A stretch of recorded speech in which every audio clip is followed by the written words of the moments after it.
Olá! As decisões do Supremo Tribunal Federal têm dado o que falar com grande repercussão na sociedade. Na entrevista central de hoje, o jurista César Brito faz uma avaliação das mudanças em curso no STF e comenta a indicação do desembargador Cássio Nunes para o mais alto escalão do Poder Judiciário no país. Nos Trilhos do Brasil, vamos conhecer a situação dos pesquisadores com os cortes nas bolsas de apoio à pesquisa e o que representa a situação para o futuro da ciência e tecnologia. Eu sou Larissa Gold e está no ar a Central do Brasil.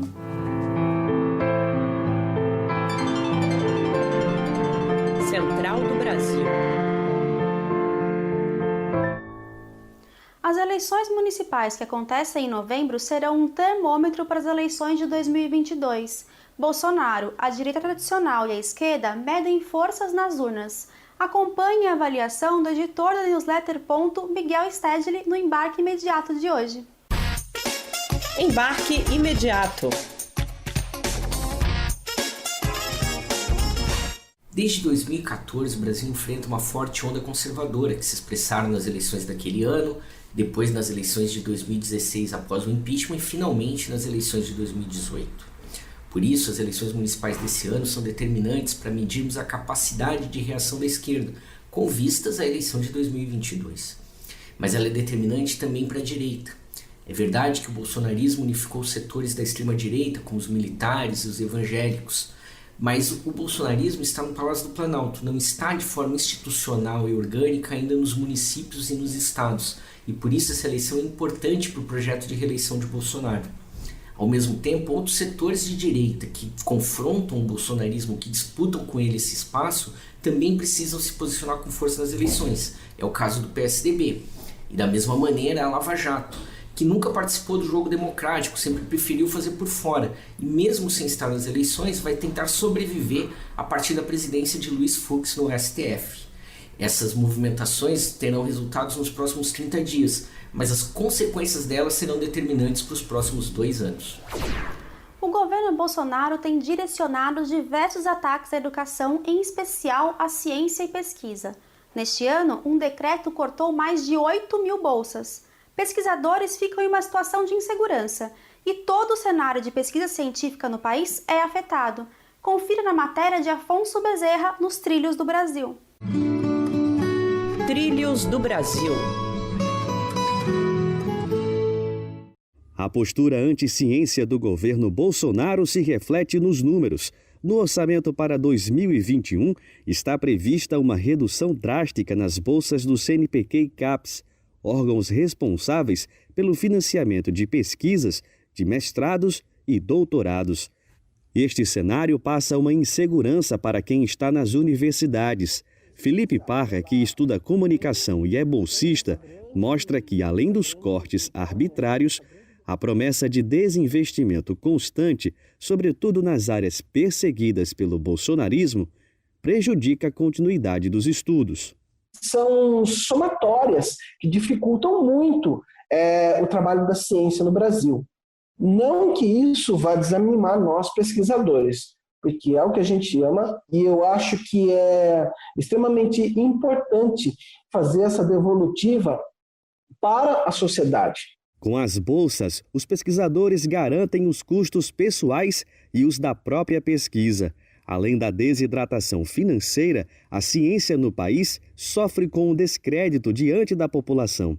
Levantamento divulgado pela revista Piauí aponta que 36% dos brasileiros confiam pouco na ciência. A pesquisadora em psicologia social Mariana Rodrigues explica que este dado mostra que a anticiência no governo é um projeto que fere a soberania nacional. A partir do momento que a gente faz um giro para uma governança ultraliberal vinculada a interesses exteriores, para que ter pesquisa para o desenvolvimento do país, se a ideia é aprofundar a dependência que já temos, do centro do capital internacional.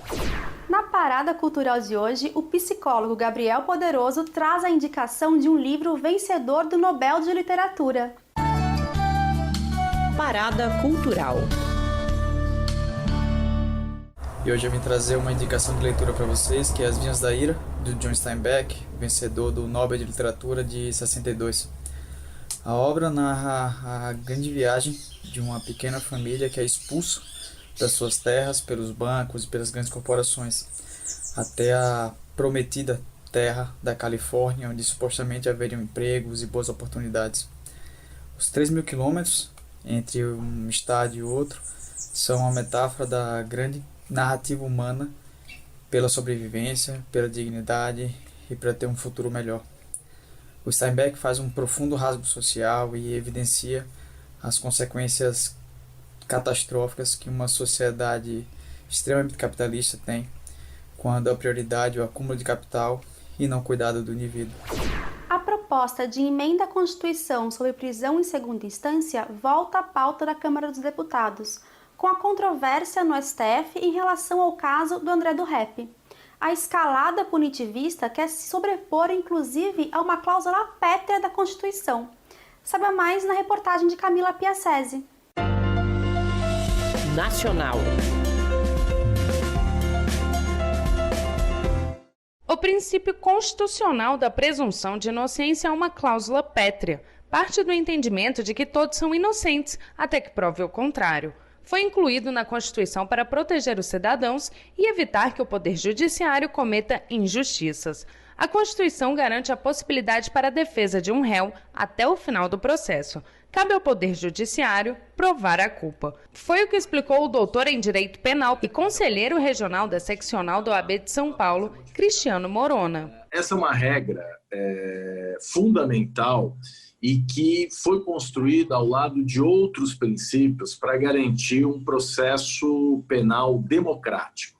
Veja que nós estamos lidando no processo criminal com a possibilidade de privação da liberdade, né, que é certamente o bem mais importante que nós temos depois da vida. Com a polêmica envolvendo a decisão do ministro do STF, Marco Aurélio Mello, sobre o caso de André Oliveira Macedo, conhecido como André do Rep, deputados anunciaram que vão entregar nesta terça-feira ao presidente da Câmara, Rodrigo Maia, um requerimento para retomar os trabalhos da comissão que discute a possibilidade de prisão em segunda instância. Para o membro da Defensoria Pública do Rio de Janeiro, Pedro Carriello, a efetivação dessa mudança vai aumentar o número de injustiças cometidas pelos tribunais de justiça. Pesquisa da Defensoria Pública aponta que 40% das condenações em segunda instância são modificadas ou revertidas nas cortes superiores. Situações em que o réu, nesse regramento que é a PEC, obrigaria o paciente a ser preso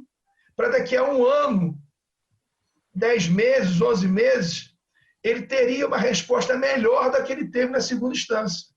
Então, ou seja, olha, eu vou fazer com que um indivíduo entre no sistema carcerário, passe 1 ano, 2 anos até o recurso ser julgado, e depois ele vai ter uma resposta com certeza melhor que o TJ deu. Luiz Fux na presidência, Celso de Mello aposentado e a indicação do desembargador Cássio Nunes desenham um novo cenário para o Supremo Tribunal Federal.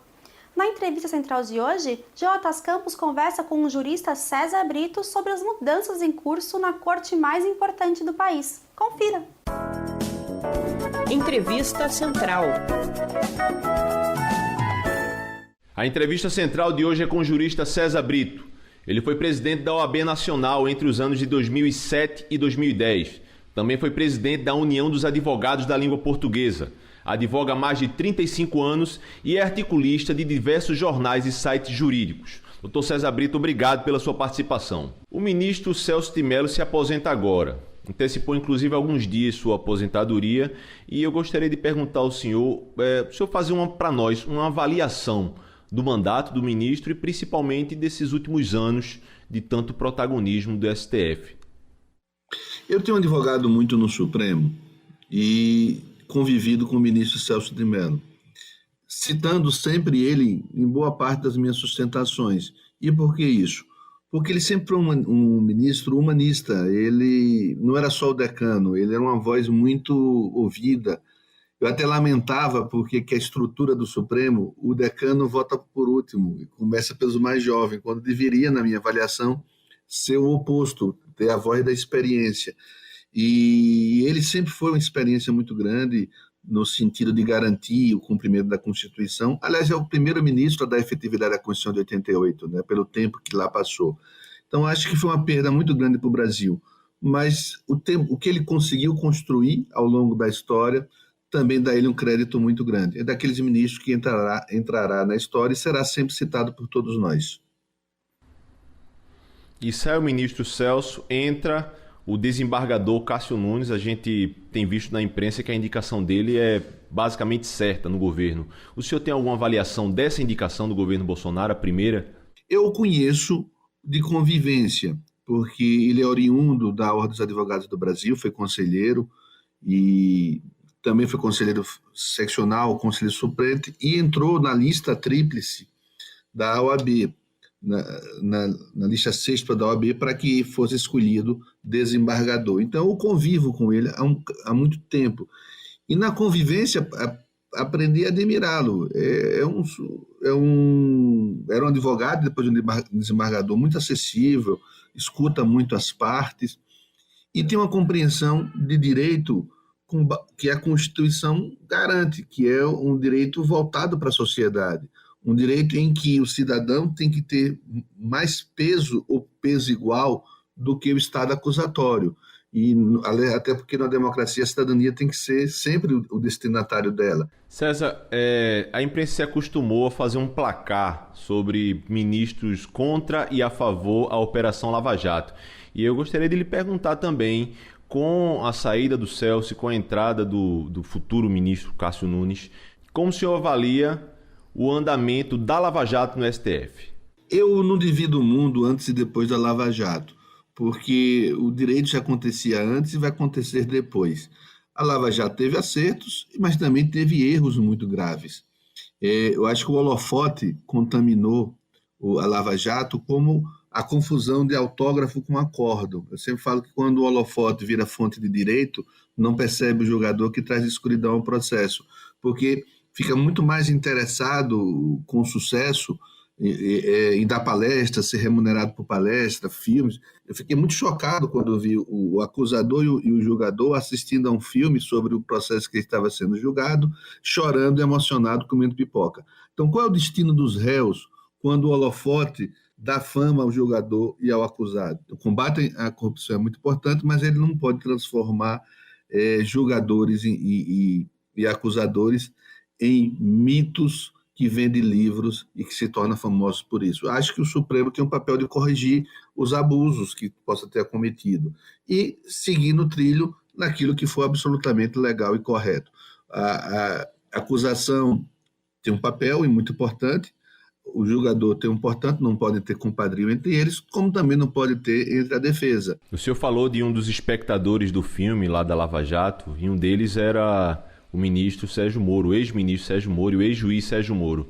E eu gostaria de lhe perguntar a sua avaliação sobre o caso da suspeição de Sérgio Moro, que tem muito a ver com os processos contra o ex-presidente Lula. Nenhum réu terá chance quando o jogador se torna famoso por conta disso, dá palestras internacionais por conta disso, escolhe o ator dos seus filmes, quando o julgador tem prazer de escrever biografias da entrevista sobre aquele que ele está julgando. O réu não tem chance, porque ele não vai pedir desculpa, ele não vai rasgar os autógrafos, ele não vai rasgar os livros biográficos.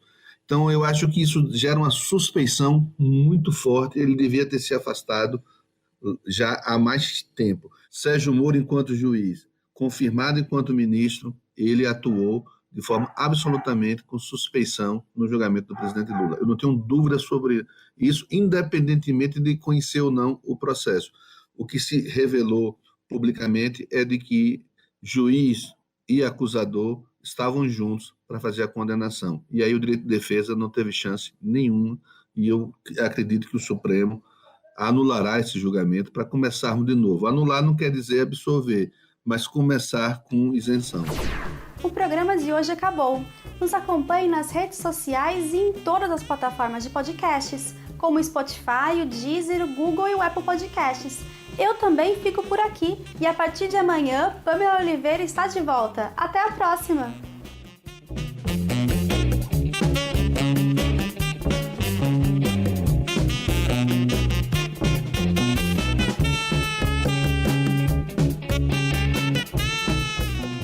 Central do Brasil, a rede de comunicação dos movimentos populares.